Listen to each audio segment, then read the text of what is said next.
యెషయా గ్రంథము 57వ అధ్యాయము 18వ వచనం.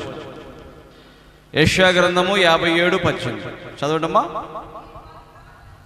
నేను వారి ప్రవర్తన చూచితిని, వారిని స్వస్థపరచుదును, వారిని నడిపింతును, వారిలో దుఃఖించు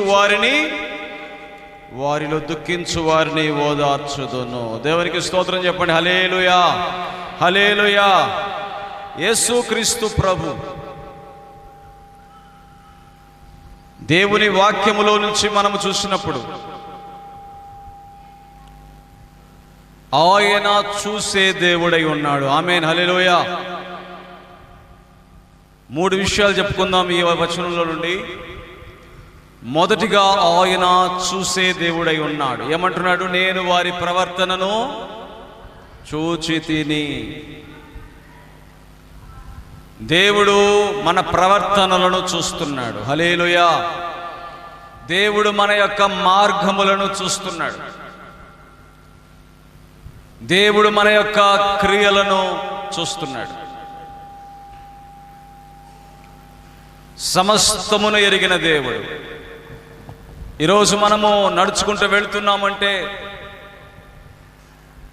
మనకు అన్ని చక్కగా కనబడుతున్నాయి అంటే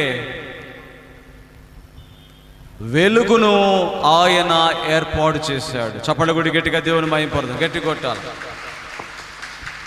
వెలుగును ఆయన ఏర్పాటు చేశాడు. ఆ వెలుగులో మనకు సమస్తమును గ్రహించుకొని వెళ్తున్నాం. ఇది రాయి, ఇది రప్ప, ఇది చెట్టు, ఇది పుట్ట, ఇది ముళ్ళు, ఇది చెదలు, లేకపోతే సమస్తమును మనం చూస్తున్నప్పుడు మనకన్నీ అర్థమవుతా ఉన్నాయి. మనకన్నీ అర్థం అవ్వడానికి దేవుడు ఏం చేశాడు? మనకు వెలుగును కలిగించాడు మనం చూడడానికి.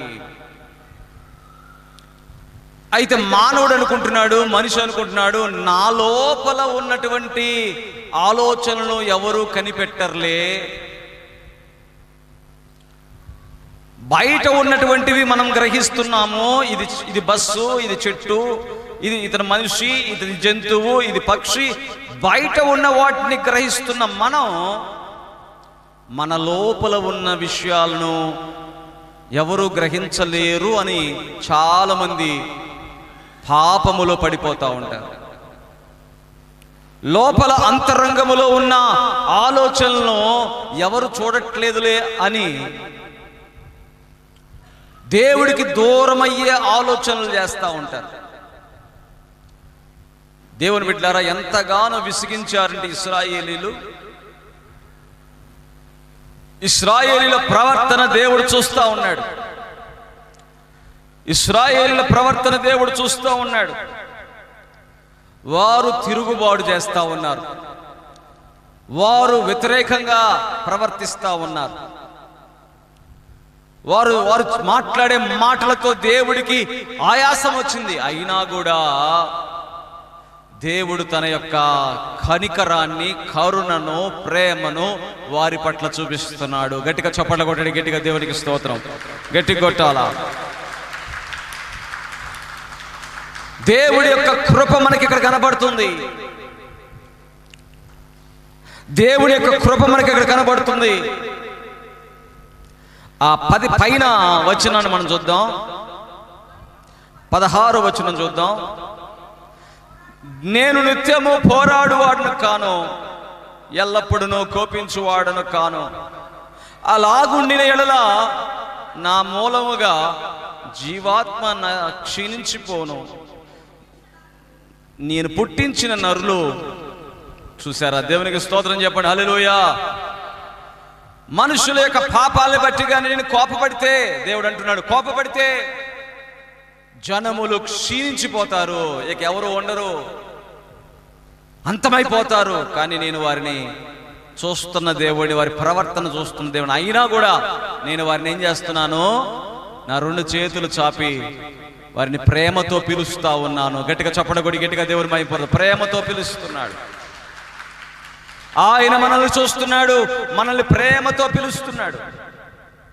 దేవుడికి అసాధ్యమైంది లేదు, దేవుడికి మరుగైనది లేదు, దేవుడికి సమస్తము తెలుసు.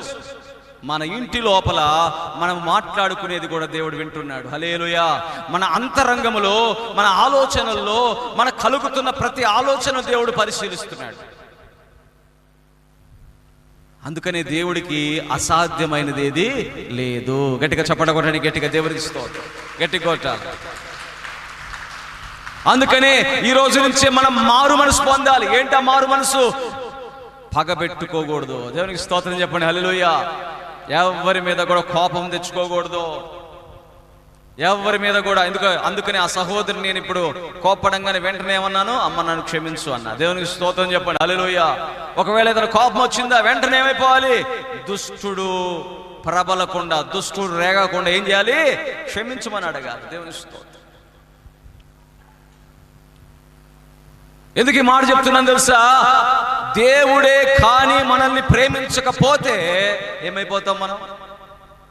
ఇశ్రాయేలును దేవుడే ప్రేమించకపోతే ఏమైపోయాడు? బానిస బ్రతుకులు అయిపోయాయి, బానిసత్వంలో మగ్గిపోయేవాడు. ఐగుప్తు దేశములో వాళ్ళు పరదేశులుగా, ఆ దేశములో వాళ్ళు బానిస వెట్టి చాకిరి. దేవుడిని నమ్ముకున్నామంటే దేనికో తెలుసా? నేను నా సొంత బలముతో నేను కాదు గాని నా దేవుని సర్వశక్తిమంతుడు కాబట్టి నాకు ఆయన సహాయం చేయబోతున్నాడు. గట్టిగా చప్పట కొట్టండి, గట్టిగా దేవునికి స్తోత్రం, గట్టి కొట్టాలి. అందుకనే మారు మనసు. ఈ లోకానికి యేసు ప్రభు చెప్పింది ఏంటో తెలుసా? మారు మనసు. ఏంటా మారు మనసు? మన ప్రవర్తనల్ని దేవుడు చూస్తున్నాడు. హల్లెలూయా. చూడండి, హెబ్రీయులకు రాసిన పత్రిక 4వ అధ్యాయం 13వ వచనం. త్వరగా తీసి చదవండి. హెబ్రీయులకు రాసిన పత్రిక 4:13. మరియు ఆయన దృష్టికి కనబడని సృష్టము ఏదీ లేదు. ఆయన ఎవనికి, మనము ఎవనికి లెక్క అప్పచెప్పవలసి ఉన్నదో ఆ దేవుని కన్నులకు సమస్తమును మరుగలేక తేటగా ఉన్నది. గట్టిగా చప్పట్లు కొట్టండి, గట్టిగా దేవునికి స్తోత్రం, గట్టిగా కొట్టాలి. ఈ లేఖనం చదివిన తర్వాత మనకి ఏమర్థమైందంటే ఇక మనం కోప్పడాల్సిన అవసరమో లేదు. హల్లెలూయా. అయితే మరి తల్లిదండ్రులు కోప్పడతారుగా పిల్లల్ని, కోప్పడకూడదా? నీతి నిమిత్తము కోపపడినా తప్పు లేదు. దేవునికి స్తోత్రం చెప్పండి. హల్లెలూయా. ఒకవేళ నీతి నిమిత్తం ఏదైనా శిక్షించాలా, అది మంచిదే. కానీ నీ సహోదరుని అన్యాయముగా నువ్వు కోప్పడినప్పుడు, అన్యాయముగా నీ ప్రవర్తన పాడు చేసుకుంటున్నప్పుడు దేవుడు అంటాడు, నేను కదా నిన్ను లెక్క అడుగుతుంది. హల్లెలూయా. నువ్వెందుకు కోపడ్డావు? నువ్వెందుకు పగబెట్టుకున్నావు? నువ్వెందుకు ద్వేషించావు? నువ్వెందుకు అసూయపడ్డావు? నువ్వెందుకు దేనికి నువ్వన్నీ చేసావు? నువ్వు వాక్యం వినలేదా? వాక్యం నీకు అర్థం కాలేదా? ఎందుకు పాడు చేస్తున్నావు? యవ్వన బిడ్డలు కొంతమంది వారి యొక్క ఆలోచనలో ఏమైపోద్దంటే బైక్స్ మీద పెళ్లి కాకుండానే ఆడపిల్లల్ని ఎక్కించుకొని తీసుకెళ్తా ఉంటారు కాలేజీలో చదువుకునేటప్పుడు. వాడిని ఒకవేళ వాళ్ళ ఫ్రెండ్, ఏంట్రా అమ్మాయిని ఎక్కించుకొని తీసుకెళ్తున్నావు, ఏంటి అమ్మాయిని పెళ్లి చేసుకుంటావా అంటే, పెళ్ళాపాడా ఏమంటాడు? పెళ్ళాపాడా? అమ్మాయిని ఈ చదువుకునే రోజుల్లో కొంచెంసేపు ఆ అమ్మాయిని ఏం చేస్తాను, యూస్ చేసుకుంటాను, వాడుకుంటాను. కానీ ఆ అమ్మాయికి అర్థం కాదు ఆ విషయం. ఆ అమ్మాయి అనుకుంటుంది మాయ మాటలకు లోబడిపోయి, ఈ అబ్బాయి నిజంగానే అన్ని నాతో మాట్లాడుతున్నాడు, నాతో నిజం చెప్తున్నాడు అనుకుంటుంది. కానీ ఆ అమ్మాయికి కూడా అర్థం కావట్లా ఇతనిలో ఉన్న దుష్ట మనసు, పాడు చేసే మనసు, చెడగొట్టే మనసు ఆ అమ్మాయికి అర్థం కావట్లా. తల్లిదండ్రులు చూశారు, అమ్మ వద్దమ్మా, నువ్వు చేస్తున్న పని తప్పమ్మా అంటే అర్థం కావట్లా. చివరికి వాడే ఏం చేశాడంటే, ఈ అమ్మాయి వెళ్ళి పెళ్లి చేసుకుంటే పెళ్ళపాడా ఏమన్నాడు? పెళ్ళా? మా అమ్మోళ్ళు ఒప్పుకోరు, మా నాన్నోళ్ళు ఒప్పుకోరు, మా బంధువులు ఒప్పుకోరు, నేనేం చేయలేను అని చేతులు ఎత్తేశాడు. దేవుని బిడ్డలారా, సమస్తమును ఎరిగిన దేవుడు నీకు భర్తను ఎవరిని సృష్టించాడో, ఎవరిని ఏర్పాటు చేశాడో నీకు తెలియదా?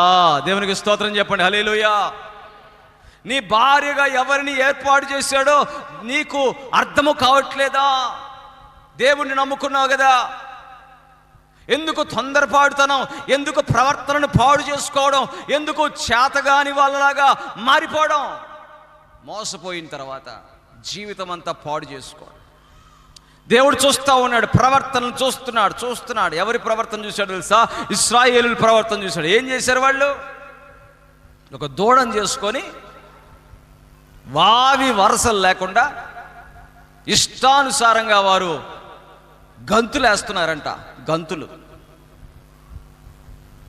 దేవుడు సీనాయి పర్వతం మీద మోషేని పిలిచి మాట్లాడుతూ, ఇదిగో నా ప్రజలు ఇలాగ ప్రవర్తించాలి, వారికి నేనే దేవుణ్ణి, వారు ఇలాగ వారి సహోదరులతో ఉండాలని ఆజ్ఞలను రాయించి పలకలను పంపిస్తుంటే, క్రింద ఉన్నటువంటి ఇశ్రాయేల్ జనాంగం వారి యొక్క లోపల శరీరంలో రేగుతున్న కోరికలు, పాపపు కోరికలు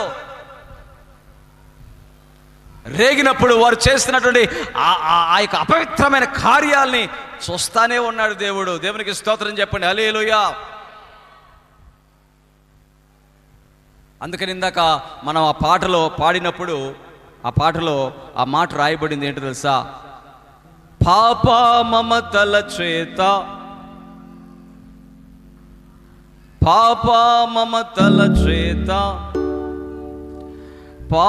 పారిపోయిన నాకు ప్రాప్తించే క్షామము,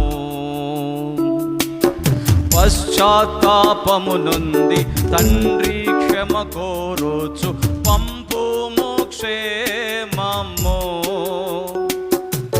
పాప మమతల చేత పారిపోయిన నాకు ప్రాప్తించే క్షామము,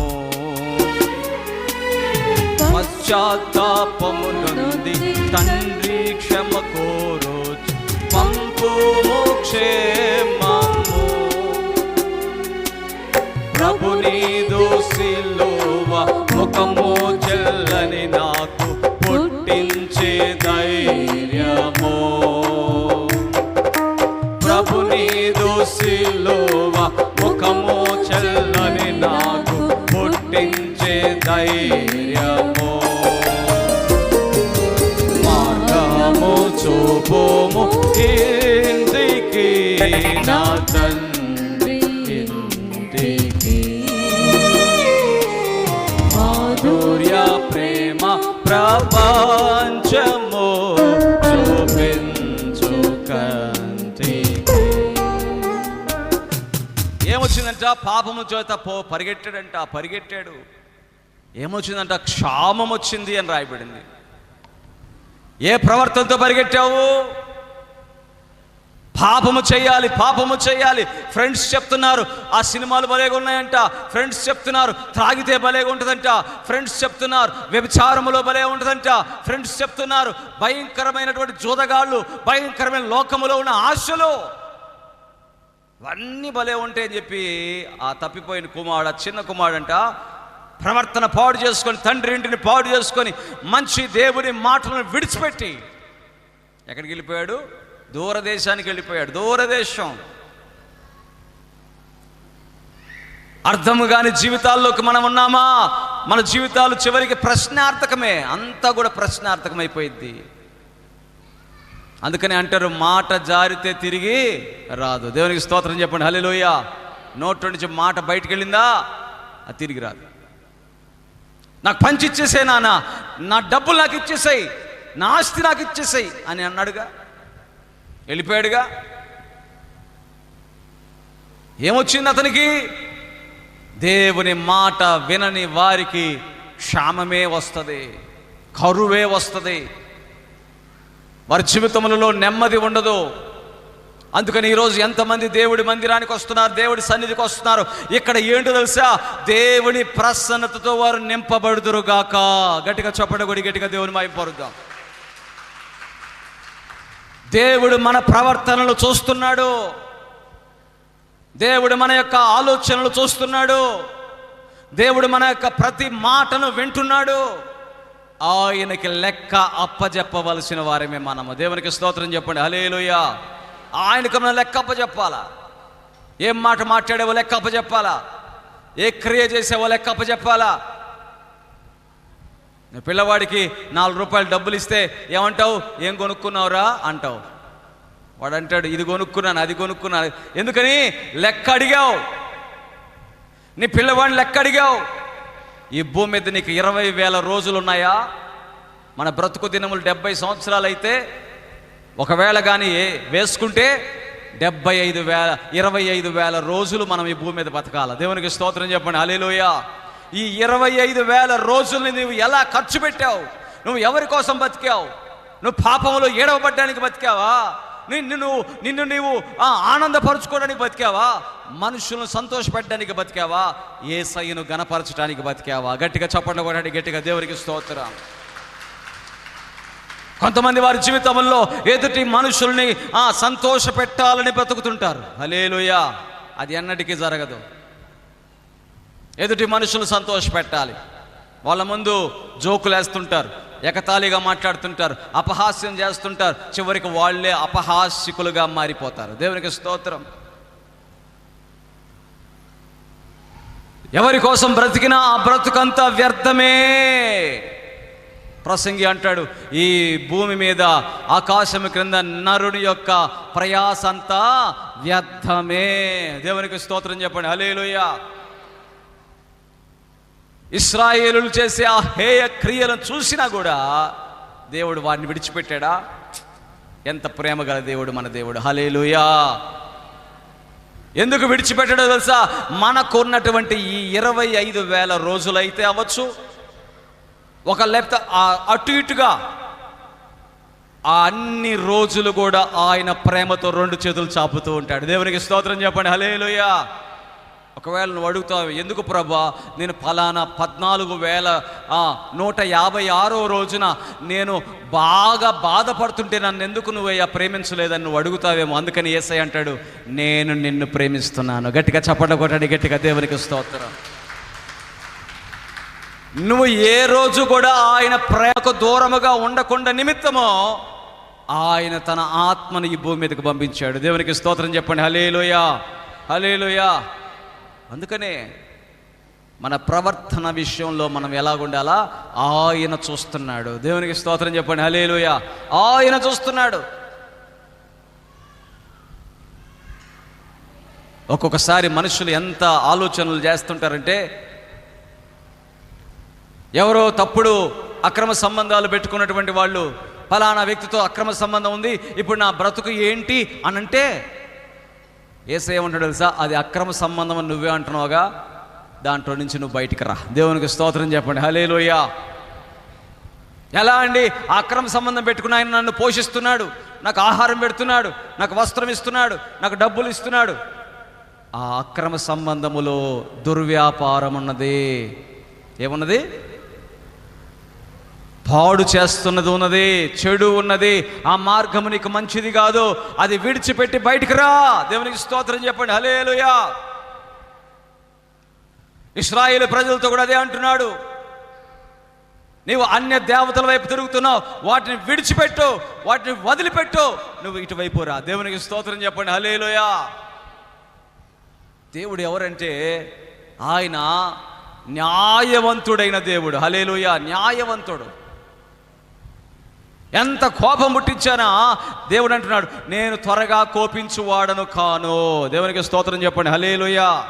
నేను త్వరగా కోపించువాడను కాను. రెండో విషయం ఏమంటాడు చూడండి దేవుని బిడ్డారా, వారి ప్రవర్తనను చూచి తిని వారిని స్వస్థపరిచితి. ఏమంటాడమ్మా? వారిని స్వస్థపరచుదును, వారిని నడిపింతును. దేవునికి స్తోత్రం చెప్పండి, హల్లెలూయా. 57:18 యెషయా గ్రంథం 57:18. రెండో విషయం ఏంటి?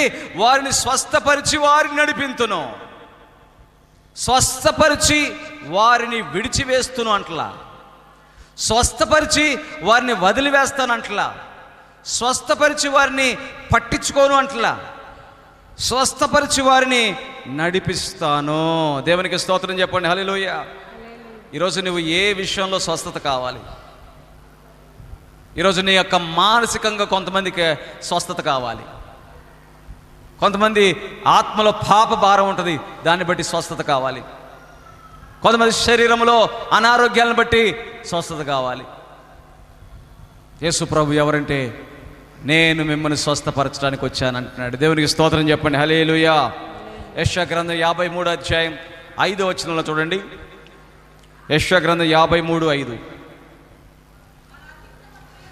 మన అతిక్రమ క్రియలను బట్టి అతడు గాయపరచబడిను, మన దోషములను బట్టి నలుగగొట్టబడిను. సమాధానార్థమైన శిక్ష అతని మీద పడెను, అతడు పొందిన దెబ్బల చేత మనకు స్వస్థత కలుగుచున్నది. దేవునికి స్తోత్రం చెప్పండి, హల్లెలూయా. అతిక్రమ క్రియలు, వాటికి స్వస్థత. తర్వాత సమాధానార్థమైన శిక్ష, వాటికి స్వస్థత. సమాధానము లేని స్థితిలో చాలామంది అల్లాడిపోతున్నారు, అటువంటి వారికి స్వస్థత. యేసు ప్రభు ఎలా ఇస్తాడంట? 147వ కీర్తన 3వ వచనం చూడండి. 147వ కీర్తన 3వ వచనం. అక్కడ రాయబడింది, గుండె చెదరిన వారిని ఆయన బాగు చేయువాడు, వారి గాయములు కట్టువాడు. దేవునికి స్తోత్రం చెప్పండి, హల్లెలూయా. ఆయన మాట సెలవిచ్చి వారి యొక్క గాయములన్నీ కట్టేదానికి ఆయన సిద్ధంగా ఉన్నాడు. దేవుడి యొక్క ప్రేమ, దేవుడి యొక్క మనస్సు అర్థము చేసుకుని మనము కానీ ప్రవర్తించడం ప్రారంభిస్తే ఆయన నేను వారిని నడిపిస్తాను అంటున్నాడు. దేవునికి స్తోత్రం చెప్పండి, హల్లెలూయా. నేను వారిని క్షమిస్తాను, నేను వారిని నడిపిస్తాను సరైన మార్గంలో. ఈరోజు చాలామంది చెయ్యి విడిచిపెట్టేస్తున్నారు దేవుణ్ణి. పాపం అనేది భయంకరంగా ప్రబలిపోయింది ఈ ప్రపంచంలో. అన్న, చెల్లి, అక్క, తమ్ముడు, తల్లి, పిల్లలు అనేది లేదు ఇప్పుడు ఎవరికి. ఎవరి స్వార్థం వాళ్ళదే, ఎవరి స్వార్థం వాళ్ళదే. ఒకప్పుడు కుటుంబాలు కొంచెమన్నా ప్రేమ అనుబంధాలతో ఉండేది, ఇప్పుడేం లేదు. ఇప్పుడు ఎవరి స్వార్థం వాళ్ళు జీవిస్తూ ఎలా నడుస్తున్నారు అంటే త్రోవ తప్పిన స్థితిలో నడుస్తున్నారు, త్రోవ తప్పిపోయారు. దేవుడు అంటున్నాడు, నేను ఏర్పాటు చేసినటువంటి వాడిని, స్థిరపరిచిన వాడిని, స్వస్థపరిచిన వాడిని, మిమ్మల్ని సరిగా నడిపించువాడును కూడా నేనే. దేవునికి స్తోత్రం చెప్పండి, హల్లెలూయా. ఇశ్రాయేలు ప్రజలను కూడా అంటున్నాడు, నేను మిమ్మల్ని నడిపిస్తాను. నడిపించలేదా? ఎర్ర సముద్రం ముందు నడిపించలేదా? పాలు తేనెలు ప్రవహించే దేశములోకి నడిపించలేదా? సర్పములు, తాపకరమైన సర్పములు వారిని బాధిస్తుంటే, కాటు వేస్తుంటే, ఎవరైతే దేవుని వైపు చూశారో వారు రక్షించబడి స్వస్థపరచబడి, దేవుని వైపు చూసిన వారెల్లా బాగు చేయబడి కనానులోకి నడిపించబడ్డారే. ఈరోజు మన జీవితాల్లో మనం ఎటువైపు చూస్తున్నాం? మన జీవితాల్లో మనం దేవుడు చేసిన మేలులను పట్టుకొని ఆయన వైపు చూసే వారిగా ఉందుము గాక. ఆమేన్. ఇక్కడ చేరి వచ్చిన మనం ఎవరి వైపు చూస్తున్నాం తెలుసా? దేవుడి వైపు చూస్తున్నాం. ఆమేన్, హల్లెలూయా. ఇక్కడ చేరి వచ్చిన మనం యేసయ్య వైపు చూస్తున్నాం. ఈరోజు మన కుటుంబాలు ఎటువైపు చూస్తున్నాయి? మన కుటుంబాల్లో ఉన్న యవ్వన బిడ్డలు ఎటువైపు చూస్తున్నారు? మన కుటుంబాల్లో ఉన్నటువంటి మిగతా వారు ఎటువైపు చూస్తున్నారు? ఈరోజే దేవుడు మాట్లాడుతున్న మాట, ఎంతో కాలం లేదిక, వస్తానన్నవాడు త్వరగా వస్తున్నాడు. యేసు ప్రభు రెండో మారు రాబోతున్నాడనే విషయం గుర్తుపెట్టుకోండి. ఈరోజు మనం నడిపించబడాలి, పరలోకానికి నడిపించబడేటువంటి స్థితిలో మనం రావాలి. హల్లెలూయా. ఆయన వచ్చినప్పుడు తన వారిని అందరినీ కూడా వెంట పెట్టుకొని వెళ్ళిపోతానంటున్నాడు. ఎవరిని అంటే ఆయన చేత నడిపించబడుచున్న వారిని. దేవునికి స్తోత్రం చెప్పండి, హల్లెలూయా. రోమీయులకు రాసిన పత్రిక 8వ అధ్యాయము, రోమీయులకు రాసిన పత్రిక 8వ అధ్యాయం 14వ వచనం చదవండి. దేవుని ఆత్మచేత ఎందరూ నడిపించబడుదురో వారందరూ దేవుని కుమారులు.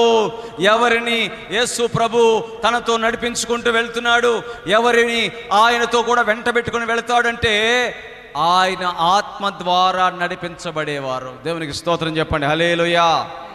ఆయన మనసును మనం అర్థం చేసుకోవాలి.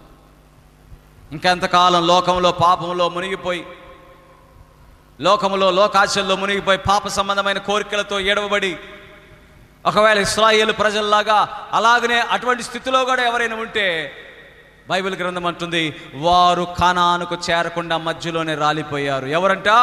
పాపమును ప్రేమించి, లోకమును ప్రేమించి, అపవాది చేత నడిపించబడిన వారందరూ కూడా మధ్యలోనే రాలిపోయారు. ఎవరైతే దేవుని మాటలను పట్టుకొని దేవుని చేత నడిపించబడ్డారో వారు పాలు తేనెలు ప్రవహించు దేశానికి, కనానులోకి ప్రవేశించారు.